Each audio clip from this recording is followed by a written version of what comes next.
Hello there, YouTube. This is Transformers Fan G138, and I'm here with my initial thoughts on San Diego Comic-Con exclusive 3-pack, Sentinel Prime.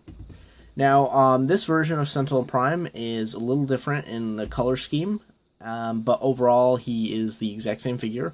So for the transformations, I'm just going to pause the video, transform him, and then jump back in. I'm not going to do with the transformations. If you want to see the transformations, check out my previous Sentinel Prime review. Same transformation. And or my Astro Train review. So, take a look at this one. The biggest thing is that he is molded in a softer plastic for the most part.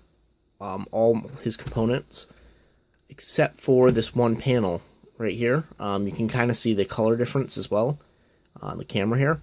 This is harder plastic than this plastic.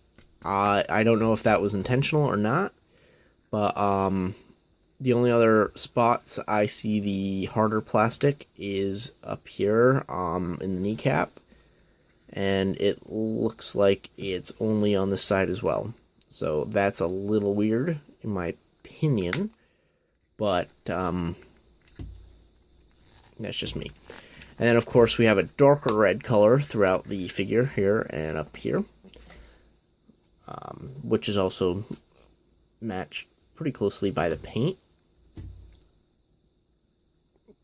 But overall, pretty cool little figure.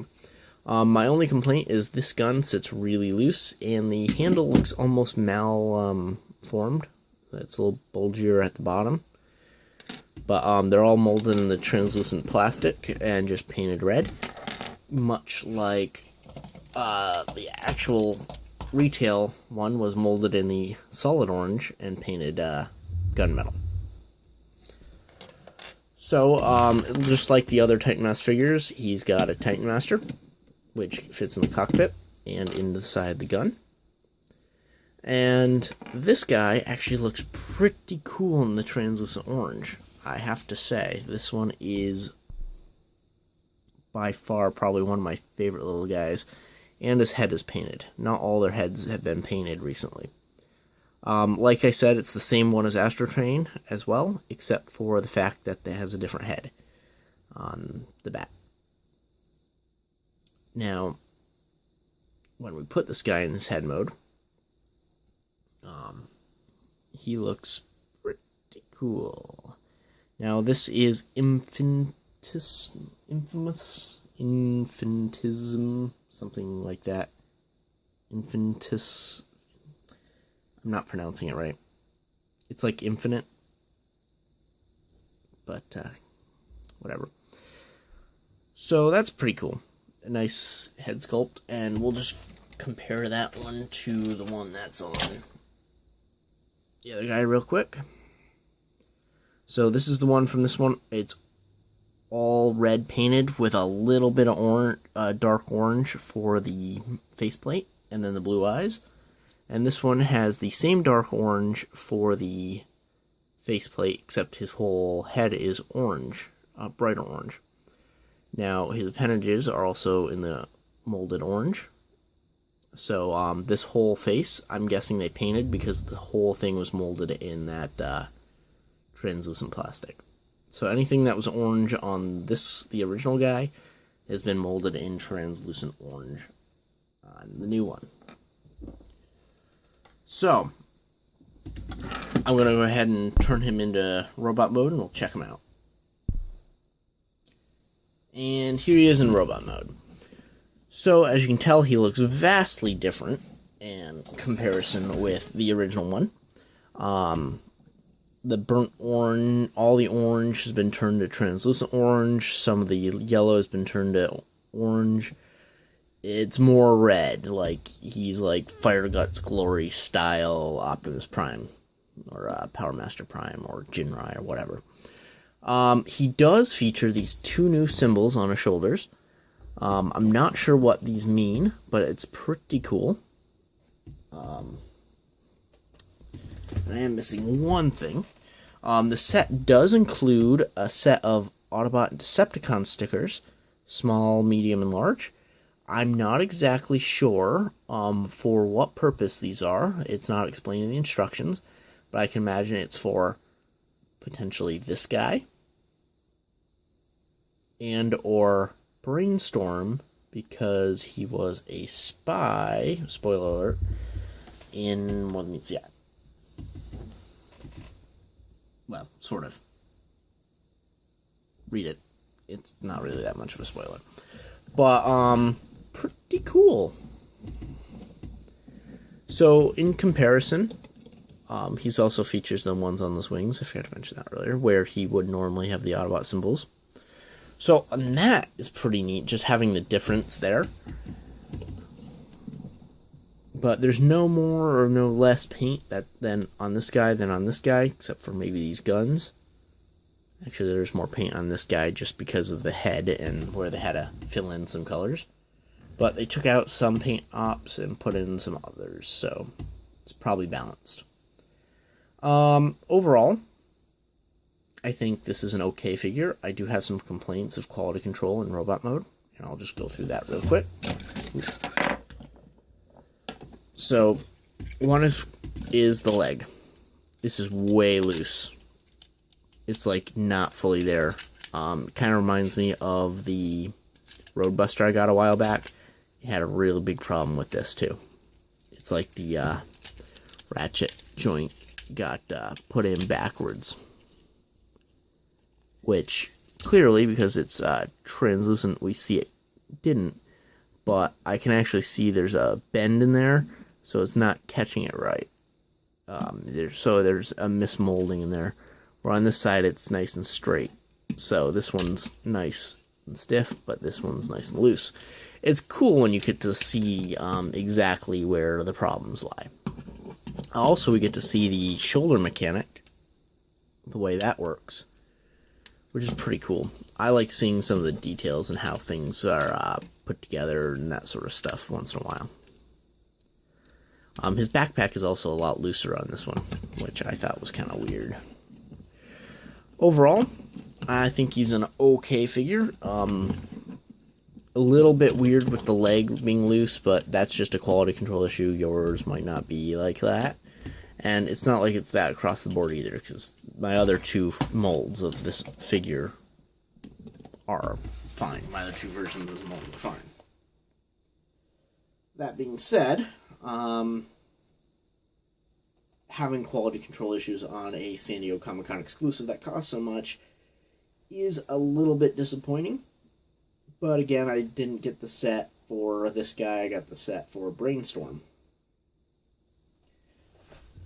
So, overall, pretty nice. So I'm going to show him off in train mode before I conclude this. So I'm just going to pop him in that mode, and I'll be right back. And here he is in train mode.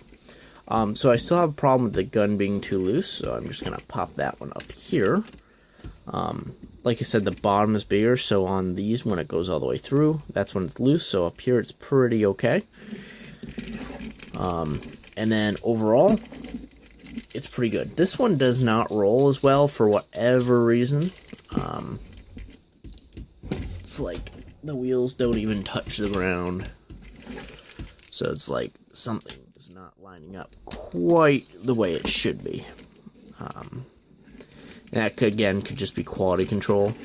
Also, with translucent plastics, they can expand a little differently. So, overall, the train doesn't roll too well.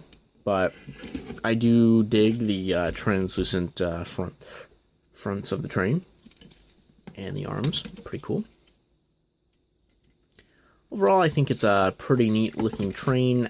Same complaints I had before. It's very Cybertronian. So not something you'd ever find on Earth. But not bad all the same. So, not a whole lot to say about this mode. And the biggest complaints, the leg, this gun not fitting, so just quality control issues. The other two figures don't seem to have any quality control problems at all. It seems just be this guy. but that sometimes happens when you're dealing with translucent plastics. It's happened across the board for many, many years. I'm sure you can hear me about complaining about it in some of my reviews. But I do like translucent orange. In fact, translucent orange is one of my favorites to 3D print in, just because it does give this kind of nice glowing look to it. And I'm sure if I was to grab this, which has a nice little black light LED in it, I'm just going to shut these lights off. Yeah, that would glow. That glows really well. So not that it does not come out right on the camera for whatever reason. I'm just going to try to dampen some of this down a little bit. It seems to be all or nothing, unfortunately. But it gives a really, really, really cool look in person. It's like black light sensitive. And that's pretty much across the board for translucent orange. Same thing with the cockpit for Starscream. Like I said, it just looks like I'm shining a blue light on it, and it turns it solid on the camera. But in person, all the lines are lit up, and it looks gorgeous. But I'll readjust the camera. Yeah, these lights are kind of like blending all the orange together. Especially with this this table, and yeah, overall, I should probably have a different color behind this when I'm doing this review, so that's totally my bad on the colors. But overall, it's pretty cool. I hope you enjoyed me babbling about this guy. Is it a get? If you really want Brainstorm and you don't have a Walgreens near you, yeah, I get it. Or if you really want the Windblade, because she's actually a pretty cool version of the figure, but it's the RID version, not the Thrilling 30 edition. But that being said, I think it's a little more stable, and I like her better for it. That being said, pretty cool little figure, or large figure. Does it deserve to be a BotCon, not BotCon exclusive, my bad. Does it deserve to be a San Diego Comic-Con exclusive? Not really, but I guess they needed something to throw in to make it a higher price point. And they did a pretty good job of the color scheme. I really do like the translucent orange. Do we need 2 Sentinel Primes? No. Not unless this has really good significance in the comic book. But I highly doubt it. Thanks for watching. Hope you enjoyed. See you next review.